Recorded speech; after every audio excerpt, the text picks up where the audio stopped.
Počinjemo sa prhkim tijestom za koje sve suhe sastojke pomiješate u jednoj posudi. A to su brašno, prašak za pecivo, malo soli i šećer skupa sa cimetom, vanilijom u prahu i kardamom. Ove sastojke dobro promiješajte prije nego što dodajete puter i jaje. Što se tiče putera, savjetujem vam da koristite puter koji je sam po sebi jako čvrst. Takav puter inače kod nas ima oblik kocke i koristi se posebno za kuhanje.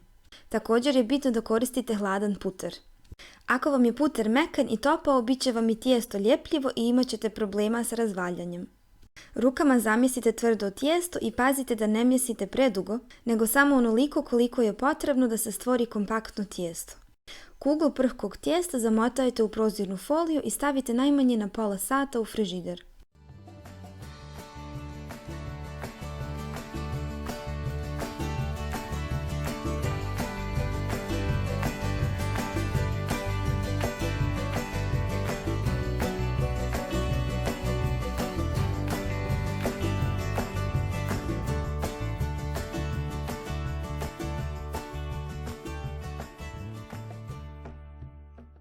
Slijedi priprema pudinga.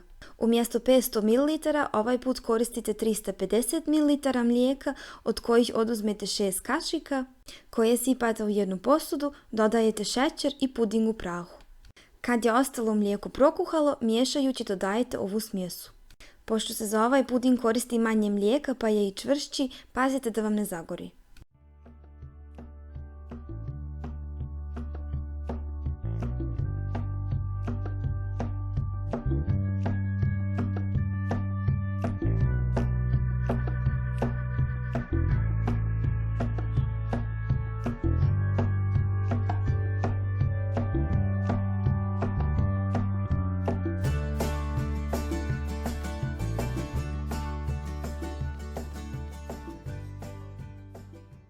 Puding skupa sa prozirnom folijom ostavite da se malo ohladi.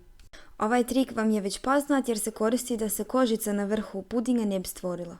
U međuvremenu pripremate šljive. Operite ih, izvadite košpice i izražite na 4 dijela.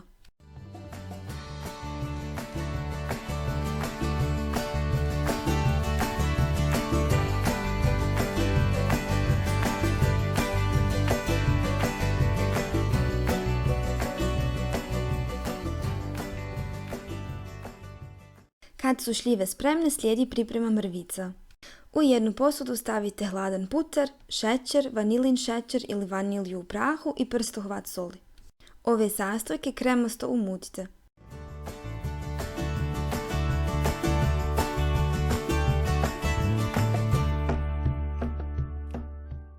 A zatim dodajte brašno i miješajte dok se ne stvore mrvice.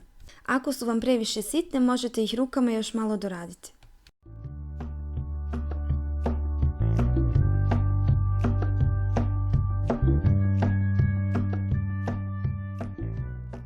Svi potrebni sastojci su spremni, a i puding se ohladio. Slijedi razvaljanje prhkog tijesta. Ovo je kalup koji sam koristila i nije potrebno da ga namastite, jer je prhko tijesto samo po sebi prilično masno. Kuglu stavite među 2 sloja prozirne folije i razvaljajte tanko. Razvaljano tijesto bi trebalo biti malo veće od 28 cm, jer tijesto treba da pokrije dno i 2 cm strane.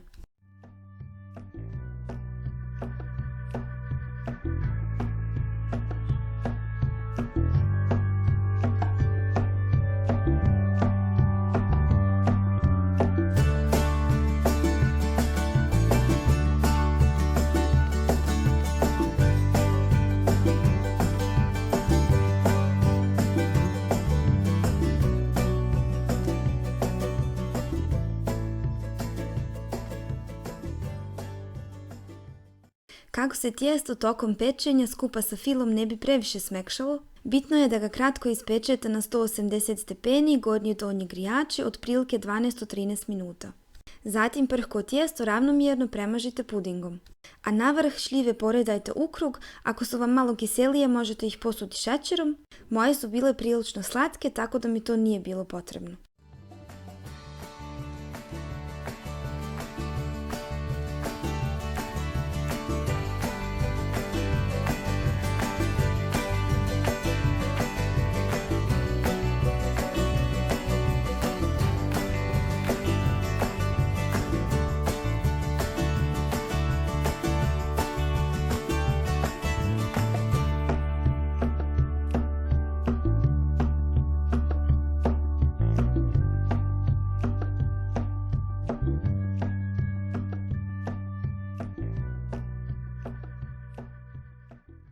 Ovaj tart se sada peče na 180 stepeni, gornji donji grijači oko 50 minuta.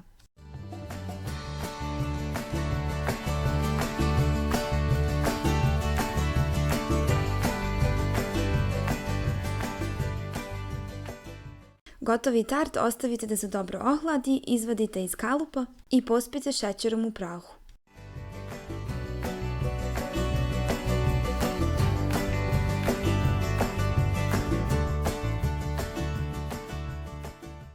Uživajte u pripremi ovog ukusnog kolača.